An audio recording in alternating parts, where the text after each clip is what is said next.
cuenta de que ya estaban aquí. Bueno, hoy les platicaremos un poco sobre Sor Juana Inés de la Cruz, les enseñaremos un video y luego una entrevista. Síganme, por favor. Tengo que retirarme por el momento, pero mi compañero les explicará el video. Nueva España, siglo XVII. Había pasado más de un siglo desde la conquista de Tenochtitlán por los españoles. La Iglesia Católica ejercía dominio absoluto sobre la moral, y cualquiera que cometiera faltas contra ella tendría que responderle a la Inquisición. Se consideraba innecesario que una mujer fuese culta.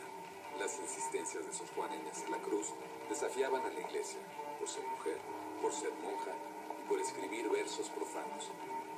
En un siglo donde los que escribían eran hombres y los que leían también, Sor Juana fue una intrusa ilustre.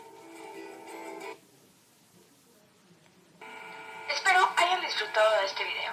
Ahora empezará la entrevista. La entrevistadora será Regina Rubalcaba. Por favor, empieza.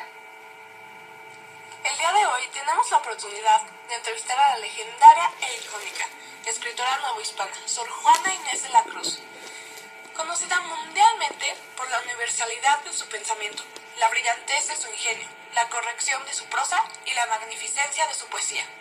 Sor Juana es un honor. El honor es todo mío. Antes que nada, me gustaría comenzar diciendo brevemente que la época en la que viví fue una de cambios, algunos radicales, no solo en la forma de gobierno, pero también en la cultura de la población. Al fin y al cabo, una cultura totalmente diferente, la española, comenzaba a mezclarse con las raíces mexicanas de la cultura indígena, lo cual trajo consigo cosas nuevas y cambió algunas de las que existían, como la música, pintura e incluso la escritura. Tienes toda la razón.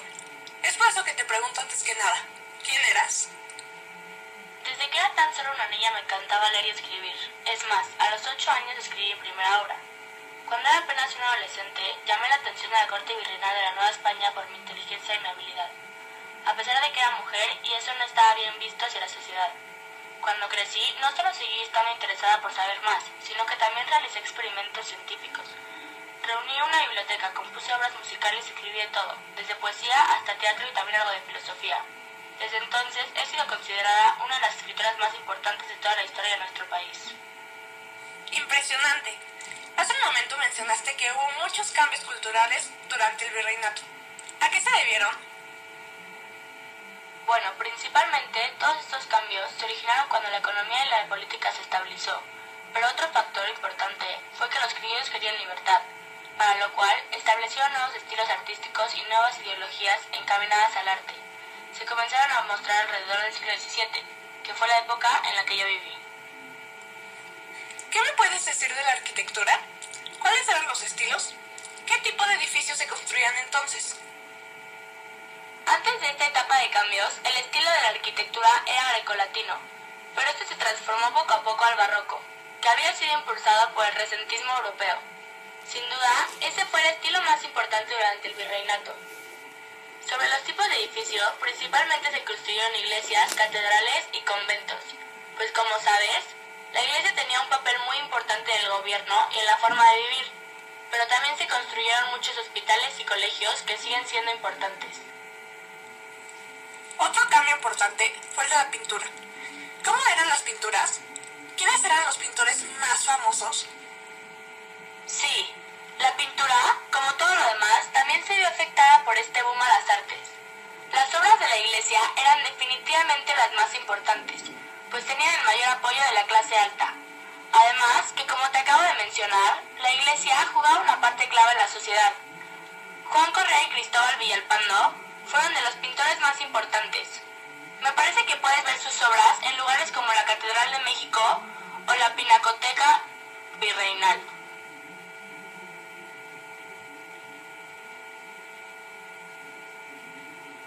Sí, La música es otro tipo de arte que siempre ha sido algo clave en cualquier cultura del mundo. ¿Qué me dices de la música que escuchaban en el virreinato? ¡Qué coincidencia! Los músicos también trabajaban especialmente para la iglesia. Uno de los instrumentos que más recuerdo era el órgano, en el que se puede tocar canciones impresionantes. Era el favorito de muchos músicos y sus melodías se escuchaban siempre en las iglesias. Llegamos a tu área favorita, la literatura. Sabemos que eras y sigues siendo un personaje clave e histórico en esta categoría. ¿De qué trataban los libros? ¿Cómo lograste convertirte en la autora que fuiste? Así como el estilo arquitectónico era sinuoso y recargado, el estilo de la literatura era erudito e incluso un poco recargado. Para poder ser un escritor entonces, no solo necesitabas habilidad, sino que también mucho talento. En cuanto a escribir, me inspiraban mucho las obras... También mucho talento. En cuanto a escribir, me inspiraban mucho las obras particularmente de Don Carlos de Sigüenza y Góngora. Pero convertirme en quien fui no fue una tarea fácil, no porque no fuera lista o buena, pero porque era mujer. Supongo que sabes que la mayoría de actividades que implicará estudiar, como la reflexión teológica, estaba reservada a los hombres. Así que el hecho de que a mí me gustara escribir y el conocimiento no era bien visto para la sociedad. Pero eso no me impidió convertirme en una de las escritoras más importantes y polémicas de la historia. Muchísimas gracias, Sor Juana. Gracias a la opinión de esta escritora, de esta entrevista podemos concluir diciendo que la época del virreinato en la Nueva España fue una etapa de crecimiento y cambio artístico que no deja nada que desear. ¡Ay, no! Ya acabó nuestra entrevista y la presentación. Bueno, espero les haya agradado y muchas gracias por estar con nosotros. ¡Adiós!